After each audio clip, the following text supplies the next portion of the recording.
আপনারা বোঝান যে আপনারা চান বা না চান আগামী 20 বছরের মধ্যে কেন্দ্রের সরকারের কোনো পরিবর্তন হবে না, আমাদের সঙ্গে সংসার করতে হবে। এটা কোনো থ্রেট নয়,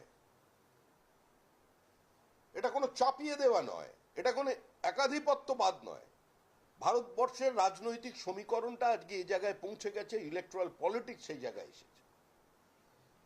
পশ্চিমবঙ্গে কিছু মানুষ মনে করছেন, তৃণমূল কংগ্রেস মনে করে বা তারা সংখ্যালঘুদের বোঝাচ্ছেন যে শুধুমাত্র তাদের ভোটেই তৃণমূল কংগ্রেস ক্ষমতায় আসতে পারে।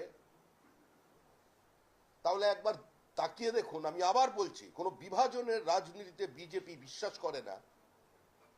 একবার আসামের ডেমোগ্রাফির দিকে, আমাদের পার্শ্ববর্তী রাজ্য, আজকে সেখানের উন্নয়ন দেখুন, আজকে ত্রিপুরার উন্নয়ন দেখুন, আর আসামের ডেমোগ্রাফি দেখুন, তারপরেও বিজেপি কিন্তু ক্ষমতায় এসেছে।